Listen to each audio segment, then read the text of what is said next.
টাকা সঞ্চয় করলে সঠিক সময় সেটা সবসময় কাজে আসে, কিন্তু সেটা যদি বুদ্ধিমানের মতন করে সঞ্চয় করা যায়। একটা ছোট্ট গল্প বলছি।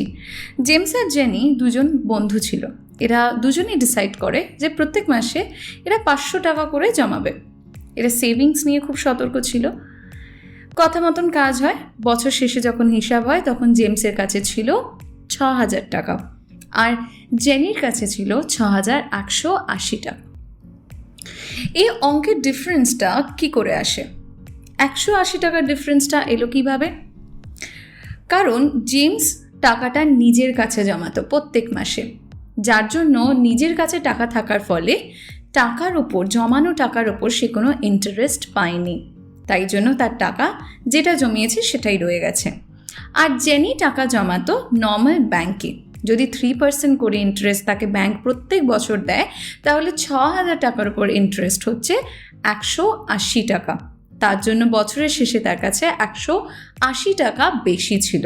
এখানে যদি জেমস একটুখানি ইনভেস্টমেন্টের ব্যাপারে জানতো, তাহলে সেও কিন্তু নিজের টাকাটা গ্রো করতে পারতো, কিংবা জেনিও যদি আর একটু বেশি ইনভেস্টমেন্টের ব্যাপারে শিখতো, তাহলে তার এই 6,180 টাকাটা 7,000 টাকাও হতে পারতো। কিন্তু সেটা হয়নি। আজকের এই ভিডিওটা এই জন্যই করা, যাতে তোমরা ইনভেস্টমেন্টের ব্যাপারে একদম বেসিক থেকে জানতে পারো এবং ভালোভাবে যাতে নিজেদের ইনভেস্টমেন্টটাকে প্ল্যান করতে পারো।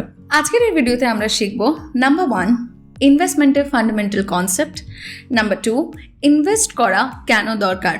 নাম্বার 3, কোথায় এবং কীরকমভাবে আমরা ইনভেস্ট করব, কোথায় ইনভেস্ট করা বেস্ট হবে। নাম্বার 4, কোন বয়সে আমরা ইনভেস্ট করতে পারি। নাম্বার 5, ইনভেস্টমেন্টের আগে কোন কোন জিনিসগুলো আমাদের মনে রাখা দরকার। শুরু করছি প্রথম বিষয়টা দিয়ে। ইনভেস্টমেন্ট কি? ইনভেস্টমেন্ট কাকে বলে? আমরা যে কেবলমাত্র মানি ইনভেস্ট করি তাই নয়, মানি ইনভেস্টের সাথে সাথে আমরা আরও দুটো জিনিস ইনভেস্ট করি। নাম্বার 1, নিজেদের এনার্জি। নাম্বার 2, নিজেদের সময়। এখন আমি এই মুহূর্তে যে ভিডিওটা করছি, এর পেছনে আমি মানি, সময়, এনার্জি তিনটেই ইনভেস্ট করছি। কেন ইনভেস্ট করছি? তার কারণ ইন ফিউচার এটা থেকে ভালো রিটার্ন পাওয়ার আশায়। এখানে রিটার্ন কি পাবো? নাম্বার 1, এটা আরও ভিউয়ার্সদের কাছে পৌঁছাবে এবং তাদেরকে ইনভেস্টমেন্টের কনসেপ্ট বুঝতে সাহায্য করবে। আর নাম্বার 2, সঠিক বয়সে যদি আমরা ইনভেস্টমেন্ট শিখতে পারি, তাহলে আমরা আরেকটু ব্রাইট ফিউচার তৈরি করতে পারবো। আর যখন কোনো ভিউয়ারের এই ভিডিওটা দেখে হেল্প হবে, তাতে আমারও বেনিফিট হবে। তাহলে আমরা যদি একটু বোঝার চেষ্টা করি, ইনভেস্টমেন্টের কনসেপ্টটা খুব ইজি। এরকম কোনো জায়গায় নিজেদের টাকাকে সঞ্চয় করা, যেখান থেকে ইন ফিউচার ভালো রিটার্ন আসতে পারে, বা আমরা আশা করছি যে ভালো রিটার্ন আসবে। এবার আসি দ্বিতীয় প্রশ্নটায়, ইনভেস্ট করা কেন দরকার। তোমরা জানো যে 2004 সালে TCS-এ যারা 850 টাকা ইনভেস্ট করেছিল, আজকের দিনে দাঁড়িয়ে সেটা বেড়ে 28,000 টাকা হয়েছে। গেস করো তো এই ক্ষেত্রে TCS কত রিটার্ন দিয়েছে? 10%, 20%, 100%, 200%, 500%, 1000%? নো, 3000% রিটার্ন দিয়েছে। অর্থাৎ 850 টাকার যদি 3000% হয়, সেটা দাঁড়াচ্ছে 28,000 টাকা। এখানে ইনভেস্টমেন্টের গুরুত্বপূর্ণতা রয়েছে। এবার একটা জিনিস ভেবে নাও, এই যে 850 টাকাটা আজকের দিনে দাঁড়িয়ে 28,000 টাকা হবে, এটা কে ভাবতে পেরেছিল তখন? সেই সময় দাঁড়িয়ে এটা কেউ ভাবতে পারেনি, কিন্তু যারা বিশ্বাস করে টাকাটা এতদিন রেখে দিয়েছিল, তাদের কিন্তু লং টার্মে টাকাটা কম্পাউন্ড হয়ে আজকে 28,000 টাকা হয়ে দাঁড়িয়েছে। এইটার জন্য আমাদের মানির সাইকোলজিকে বুঝতে হবে। অলরেডি আমি এটার ওপর একটা ভিডিও করেছি, যারা এর আগের ভিডিওটা দেখোনি, please go and watch that video, যাতে তোমরা মানির সাইকোলজিটার ব্যাপারে বুঝতে পারো। আমি কিছু রুলস সেখানে কভার করেছি, যে রুলসগুলো আমাদের এই বিষয়ে সাহায্য করবে। আমরা যখন ইনভেস্ট করি তখন আমরা জেনারেলি 4 ভাবে রিটার্ন পাই। Number 1, capital appreciation. Capital appreciation মানে যখন আমরা যে টাকাটা ইনভেস্ট করছি সেটার ভ্যালিউ বেড়ে যায়। Number 2, interest. আমাদের ইনভেস্ট করা টাকার ওপর আমরা যখন ইন্টারেস্ট পাই। নাম্বার 3, ডিভিডেন্ড, যখন আমরা কোনো কোম্পানির শেয়ার হোল্ড করি। আর নাম্বার 4 হচ্ছে রেন্ট, যখন আমরা রিয়েল এস্টেটের থেকে রেন্ট পাই। আরও অনেক রকমের ইনভেস্টমেন্ট রয়েছে, কিন্তু জেনারেলি প্রত্যেকটাই কোথাও না কোথাও গিয়ে দেখা যায় এই 4টে জিনিসের ওপরই বেস করে রয়েছে। যারা সাকসেসফুল বা রিচ মানুষজন রয়েছে, তারা টাকার জন্য কাজ করে না, তারা টাকাকে নিজের জন্য কাজ করে। তারা একটা স্ট্র্যাটেজিতে চলে যে তারা যখন ঘুমাবে টাকা তখন তাদের জন্য কাজ করে যাবে। আর এখানে ইনভেস্টমেন্টের দরকার পড়ে। আমরা যখন ইনভেস্ট করি তখন আমরা ঘুমালেও আমাদের জন্য কোথাও টাকাটা কিন্তু তখনও কাজ করে, টাকা নিজের মতন তখনও গ্রো করে যায়।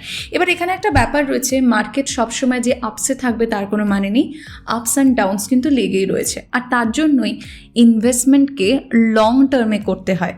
আর তার জন্যই আমাদের এই বিষয়ে পড়াশোনা করা দরকার, আমাদের এই বিষয়ে শেখা দরকার। কারোর কথায় কান না দিয়ে আমি কতটা শিখছি, আমি নিজে কোনো জিনিসে কতটা বিশ্বাস করছি, এইখানে কিন্তু সেটা সবচেয়ে বেশি গুরুত্বপূর্ণ।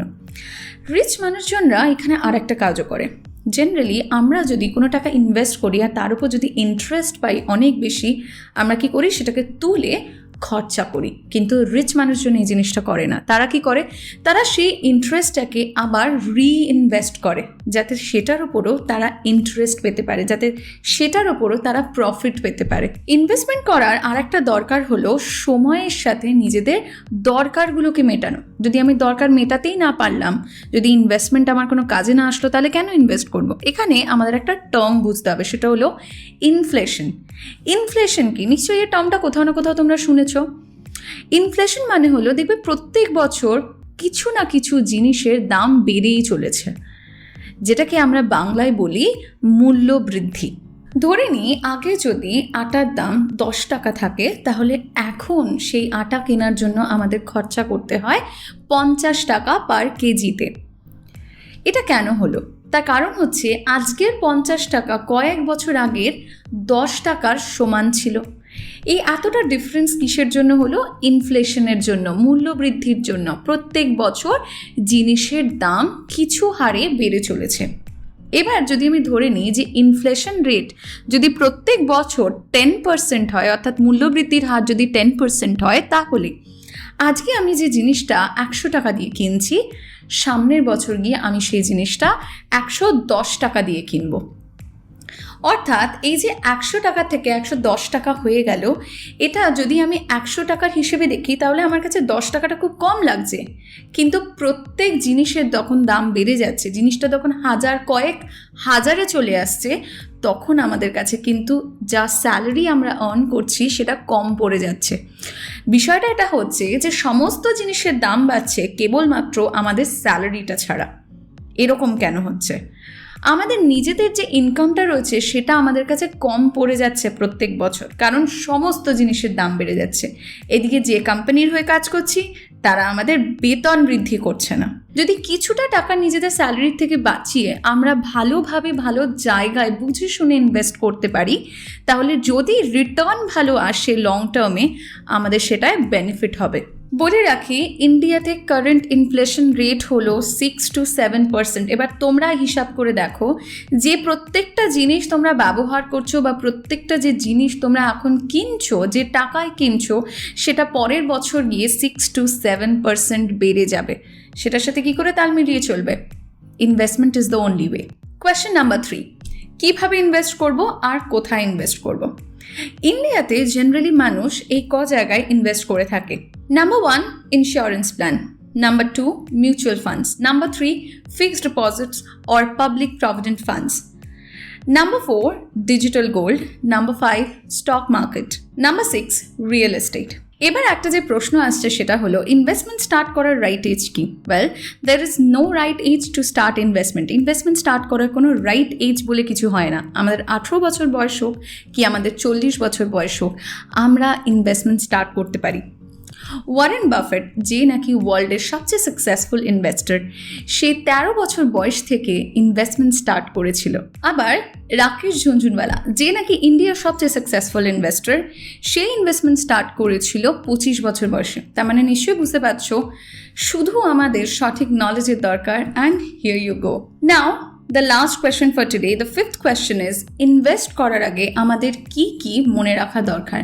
প্রথম যে জিনিসটা আমাদের মনে রাখতে হবে সেটা হলো ইনভেস্টমেন্ট সবসময় লং টার্মে হয়। তার মানে হচ্ছে আজকে আমি ইনভেস্ট করলাম এবং কালকেই আমি চাইছি আমার 100 টাকা 200 টাকা বেড়ে যাক, বা আমি 1 বছর পরেই চাইছি যে আমার 10,000 টাকা বেড়ে যাবে, এরকম কখনো ইনভেস্টমেন্টের ক্ষেত্রে হয় না। আমাদের পেশেন্স রাখতে হবে, ধৈর্য রাখতে হবে, লং টার্মে জিনিসটাকে ভাবতে হবে, তবে গিয়েই আমরা ভালো প্রফিট পাবো।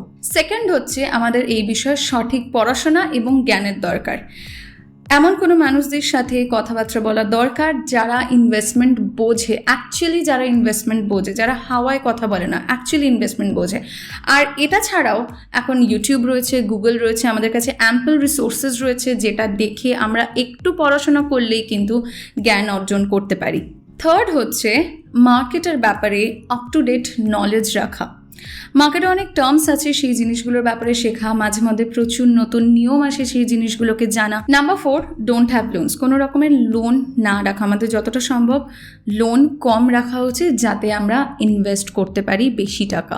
নেক্সট, যদি মিনিমাম রিস্ক নিতে পারো তাহলেই কেবলমাত্র ইনভেস্ট করো। প্রত্যেকটা জিনিসেরই আজকাল রিস্ক রয়েছে, প্রত্যেকটা জিনিসেরই একটা করে মূল্য আমাদের দিতে হয়। আমাদের লাইফ রয়েছে, আমাদের লাইফের রিস্ক রয়েছে, যে কোনো জিনিসের রিস্ক রয়েছে। আজকে আমাদের মানুষের শরীর খারাপ হতেই পারে, আমরা তার জন্য কী করে প্রিকশনস নিই, ওষুধ খাই।